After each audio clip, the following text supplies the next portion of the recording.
ਗੁਰੂ ਘਰ ਵਿੱਚ ਪ੍ਰਚਾਰ ਦੇ 3 ਮਾਧਿਅਮ ਮੰਨੇ ਗਏ ਨੇ, ਕੀਰਤਨ, ਕਥਾ ਔਰ ਢਾਡੀ ਪ੍ਰਸੰਗ।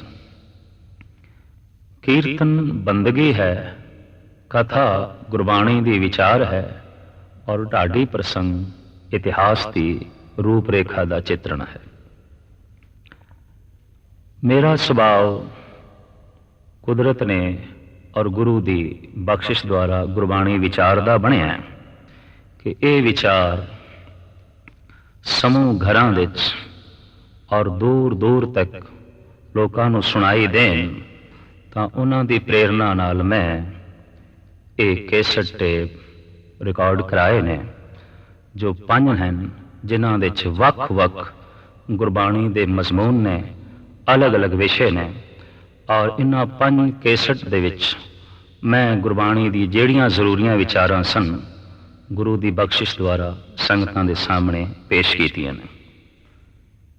ਇੱਕ ਓੰਕਾਰ ਸਤਨਾਮ ਕਰਤਾ ਪੁਰਖ ਨਿਰਭਉ ਨਿਰਵੈਰ ਅਕਾਲ ਮੂਰਤ ਆਜੂਨੀ ਸੈਭੰ ਗੁਰ ਪ੍ਰਸਾਦ ਸਰਬ ਸੀਲੰ ਮਮੰ ਸੀਲੰ ਸਰਬ ਪਾਵਨੇ ਮਮ ਪਾਵਨੰ ਸਰਬ ਕਰਤਵੇ ਮਮੰ ਕਰਤਾ ਨਾਨਕ ਲੇਪ ਛੇਪ ਨਾ ਲਿਪਿਅਤੇ।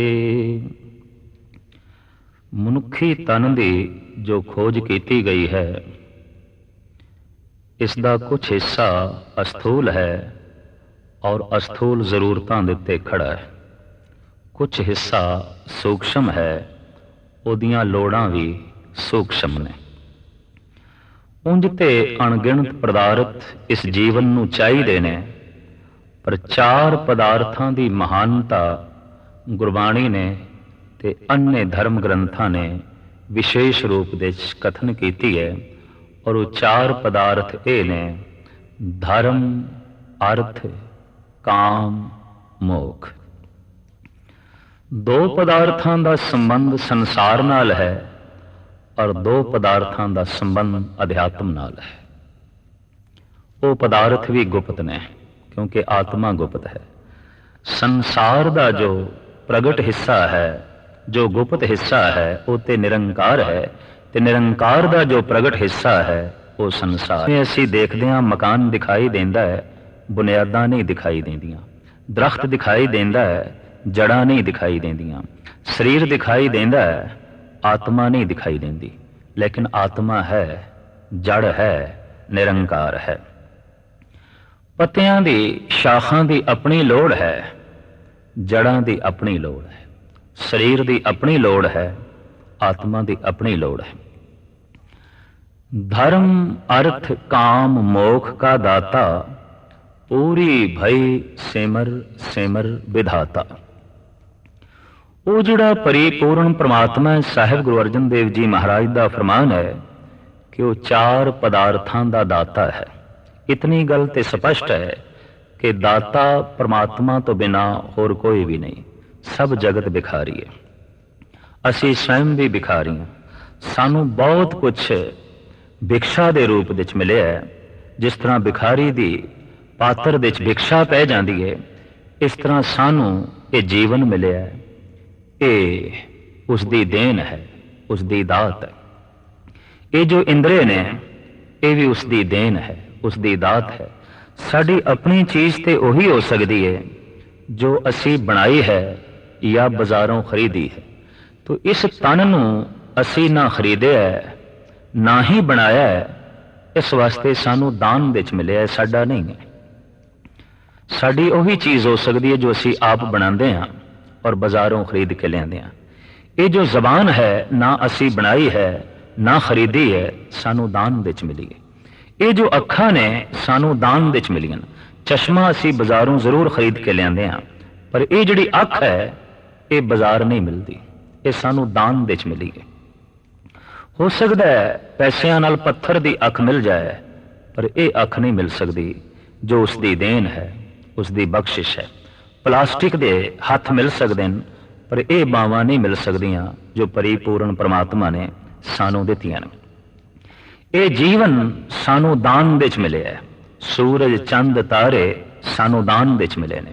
साडे घर विच बिजली जलदी है, महीने तो बाद बिल देना पैंदा है, पर अनंत काल तो यह सूरज अगम्मी रोशनी दे रहा है, मुफ्त विच दे रहा है। ये सानू दान विच मिल रही है। वगदी हुई पवन सानू दान विच मिली है, पानी सानू दान विच मिले है, ग्रह नक्षत्रां दा असर, उन्हां दी रोशनी, चंद्रमा दीयां किरणां, सब कुछ सानू दान विच मिले है। परिपूर्ण परमात्मा एक बहुत वड्डा दाता है, बहुत वड्डा दाता है। गुरु ग्रंथ साहब जी महाराज दी बाणी दा फरमान है, ऐ बंदे तू अपनी झोली वड्डी कर, वो देण लगिया संकोच नहीं करदा। वो ते बहुत देंदा है, पर कई दफा तेरी झोली छोटी होंदी है, वो डुल जाता है, इधर उधर चला जाता है। गुरु ग्रंथ साहब जी महाराज का कथन है, तू गिला ना कर, तू मंग भी ना कर, अपनी योग्यता वधा, अपना पात्र वड्डा कर, अपनी झोली वड्डी कर। और जब झोली वड्डी होवेगी सब कुछ तेरी झोली च पै जाएगा।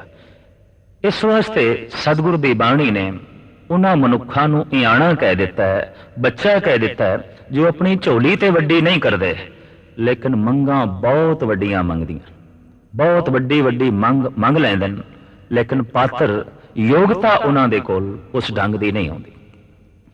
अगर मनुख ने धन मिल गया है, इज्जत मिल गई है, मान मर्यादा मिल गई है, तो समझ लेना चाहिए ये योग्यता उस दे कोल है। अगर नाम दा रस नहीं मिलिया, धर्म दा प्रकाश नहीं मिलिया, तो समझ लेना चाहिए ये योग्यता मनुख दे कोल अजे नहीं है, इसदा इहदे कोल अजे पात्र नहीं है। तो पातशाह दी बाणी दा फरमान है, मम्मा मांगन हार इयाना, देन हार दे रहे हो सुजाना। जो मंगण वाला है वो ते इयाना है, नादान है। वो देण वाला ते बिना मंगिया ही दई जांदा है। अणमंगिया दान देवना, कहो नानक सच संभाल जियो।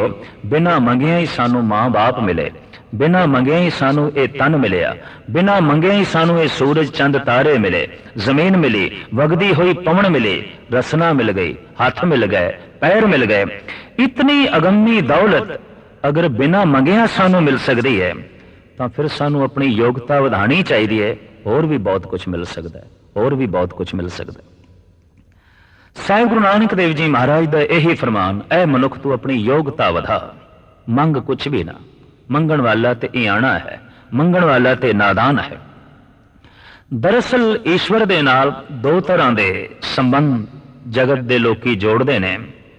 कोई ईश्वर नूं मंगदा है, कोई ईश्वर दे कोलों मंगदा है, ते कोई ईश्वर नूं मनदा है। मनना होर गल है, मंगना होर गल है। मनना ते मंगण दे जमीन आसमान दा फर्क है।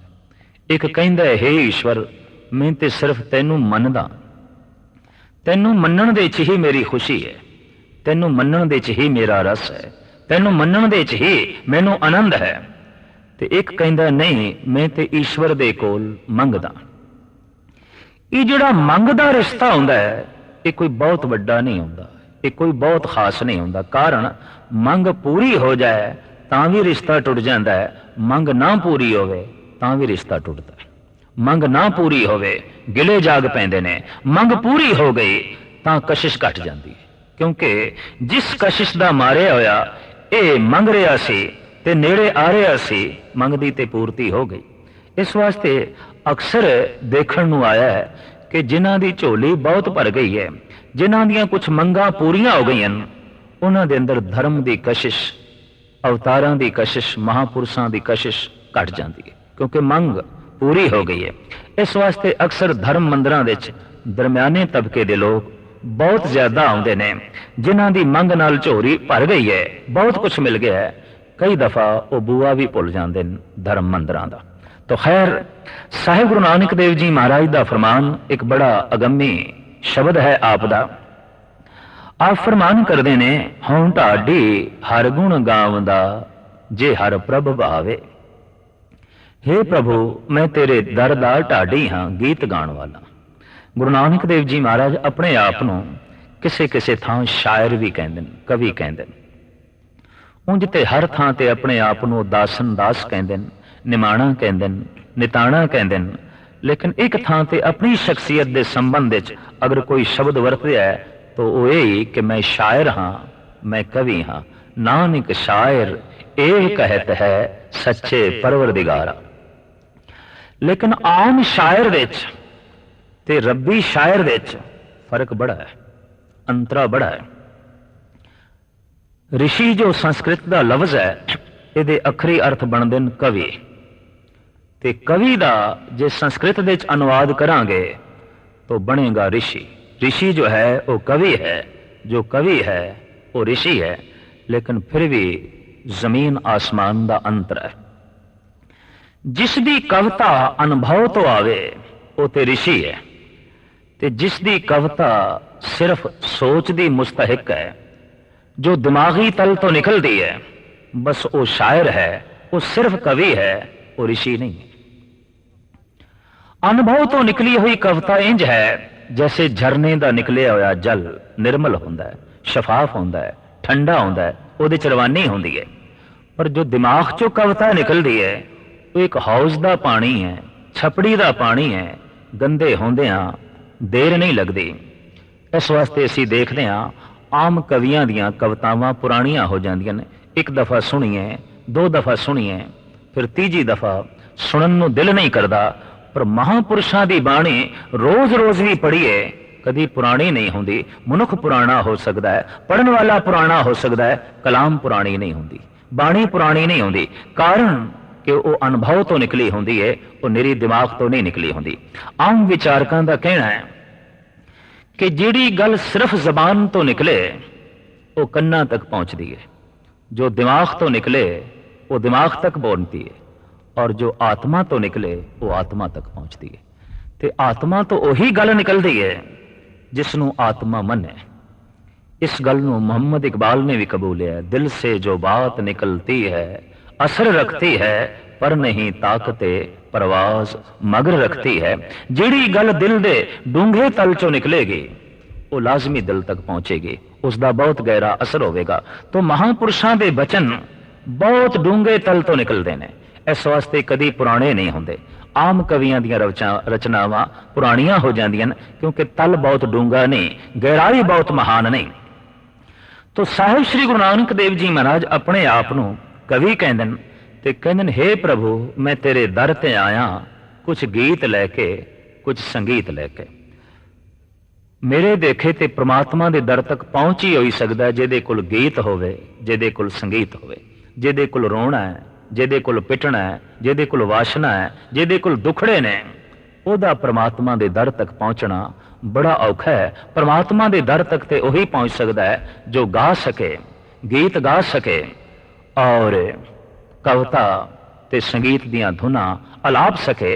गुरु नानक गाउंदे गाउंदे सो दर तक पहुंचे ने। गुरु नानक ने गा गा के प्रभु नूं रिझाया है। गुरु नानक ने गा गा के ठग्गां नूं सज्जण बनाया है, दैतां नूं फरिश्ता बनाया है और मनुखां दे अंदर प्रभु दी जोत जगाई है।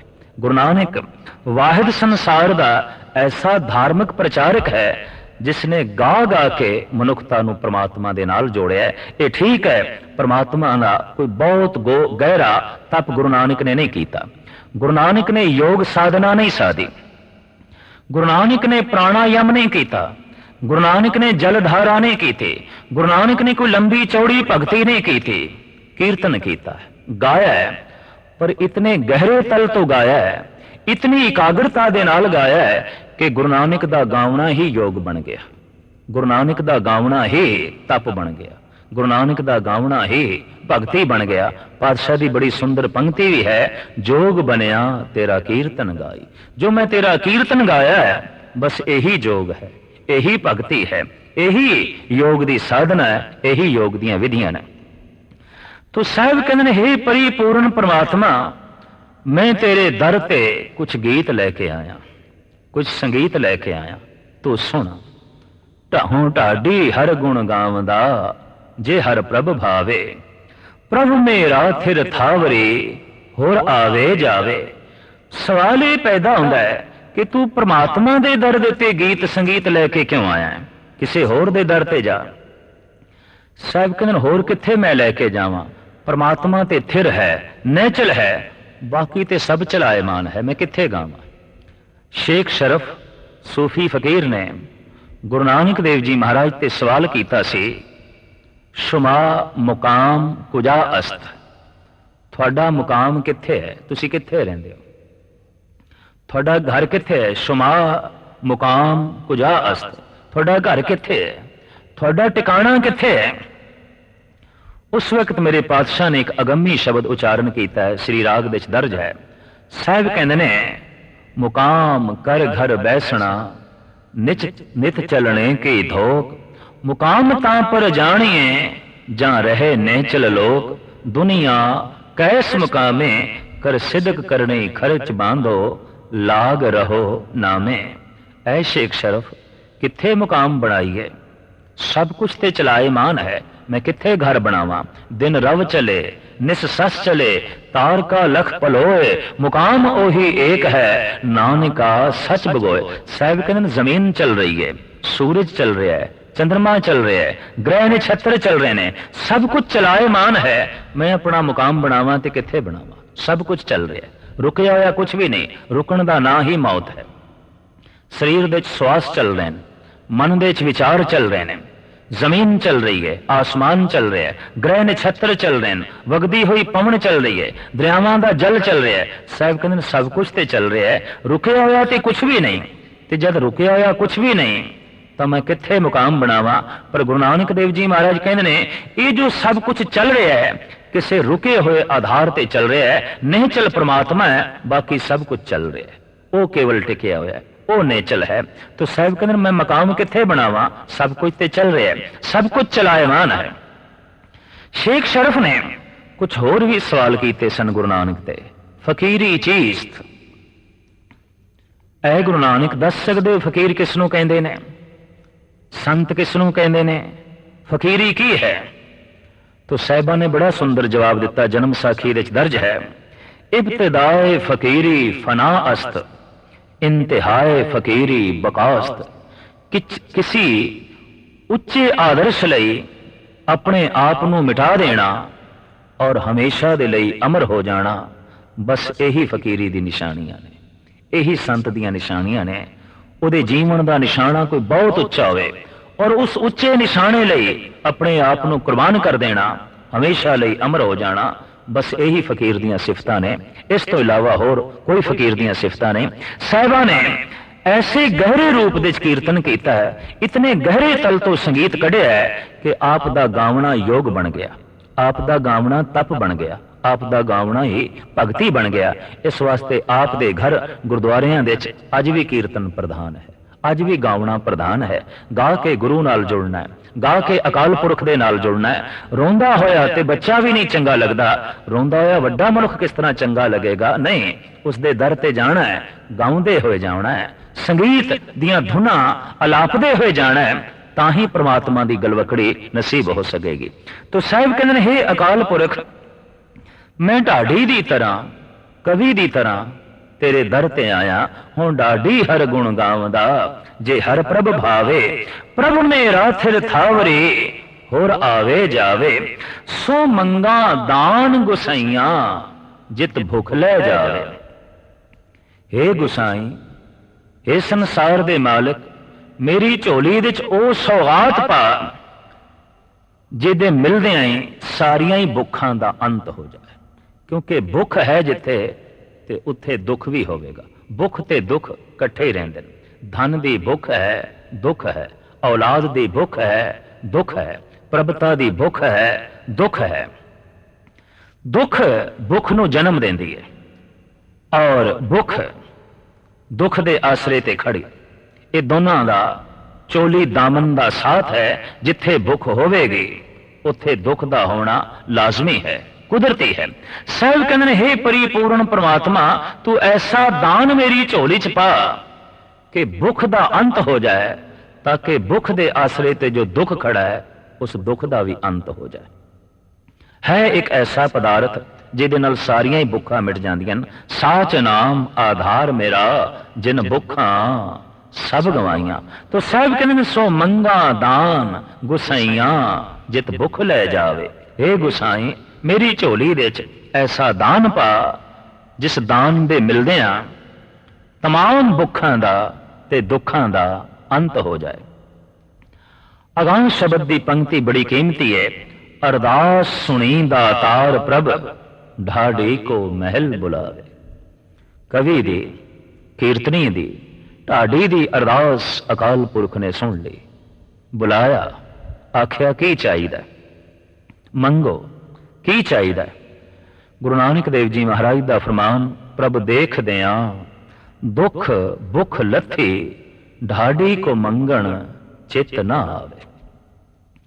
साहिबां दा फरमान हे प्रभु तैनू देखदे ही भुखां दा अंत हो गया दुखां दा अंत हो गया। हुण मैं की मंगा। हुण ते अंदर कोई मंग रही नहीं। तू सामने आया है सारियां ही भुखां मिट गईयां सारे दुख मिट गए ने।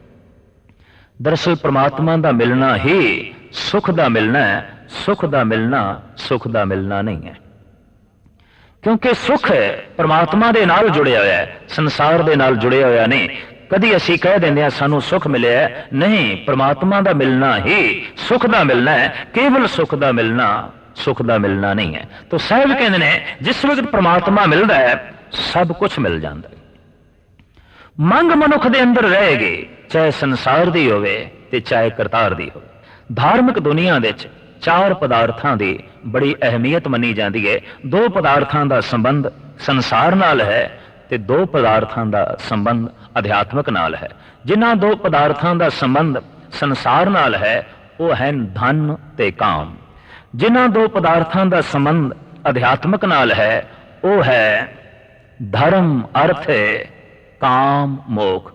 वो है धर्म ते मोक्ष जिसका संबंध अध्यात्मक नाल है। कहते ने ज्यों ज्यों बंदा धर्मी बनता है त्यों त्यों उसनों मोक्ष की प्राप्ति होंदी। उसके बंधन टुटते हैं। बंधन की ने शरीर नूं बीमारियां दे बंधन ने मन नूं विकारां दे बंधन ने आत्मा नूं जन्म ते मरण का बंधन है। जैसे जैसे बंदा धर्म के गहरे तल विच जांदा है बीमारियां दे बंधन तो शरीर आजाद होंदा है विकारां दे बंधन तो मन आजाद होंदा है और जन्म मरण के बंधन तो जीव आत्मा आजाद होंदी है। उन्होंने मोक्ष की प्राप्ति हो जाती है। मोक्ष परम उपलब्धि है। मोक्ष तो बिना और कोई ऐसा फल नहीं जिस दे इतना स्वाद होवे रस होवे।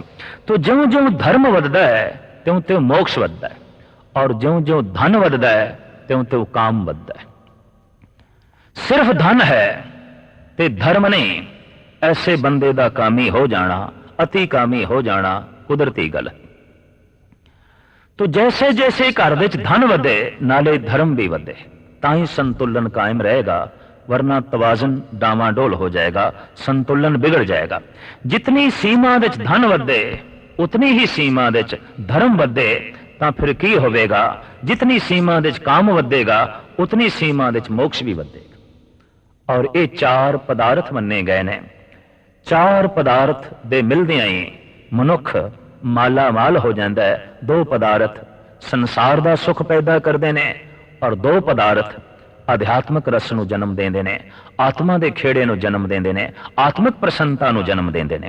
ये तो ठीक है कि मनुखी तन वास्तविक तीन हस्तियां का मजमूआ है शरीर मन आत्मा।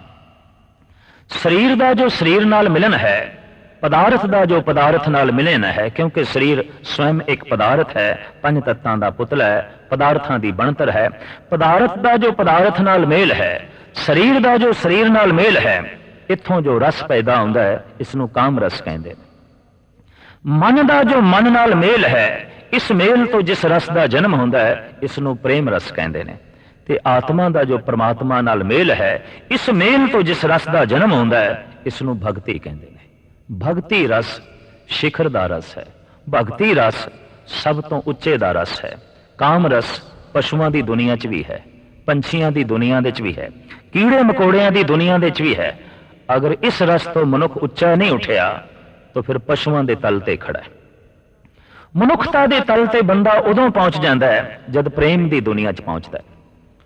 तो सिर्फ कामना का संबंध गुरु नाल जोड़ना, ये संबंध कोई बहुत उच्चा नहीं, पर गुरु के विचारां नाल अपने विचार जोड़ लेने, गुरु के मन नाल अपना मन जोड़ लेना, तो दो दिलों के जुड़दियां, दो विचारां के जुड़दियां प्यार का जन्म होंदा है। जिस दिन दो विचार एक हो जाते हैं, प्यार पैदा होंदा है, उत्थे स्नेह का जन्म हो जाता है।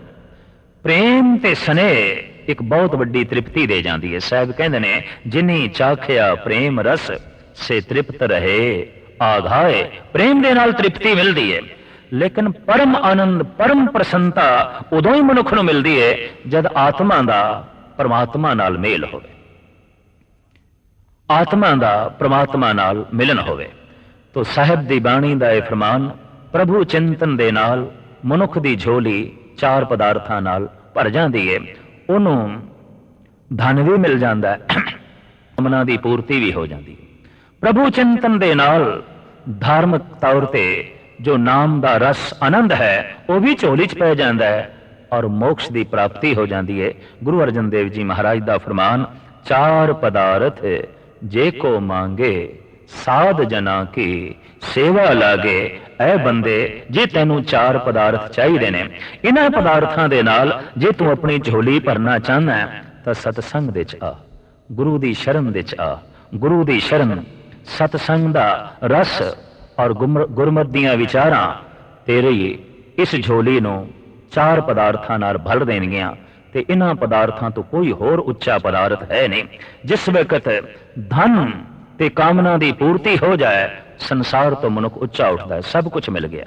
ते जिस दिन धर्म ते मोक्ष मनुख नूं मिल गया, उस दिन ते बंदा उस सिंहासन ते जा बैठता है जिस सिंहासन ते परमात्मा आप बैठा है। भगत कबीर कहन, अब तो जाए चढ़े सिंहासन, मिले हैं सारंग पानी। राम कबीरा एक बहे हैं, कोई न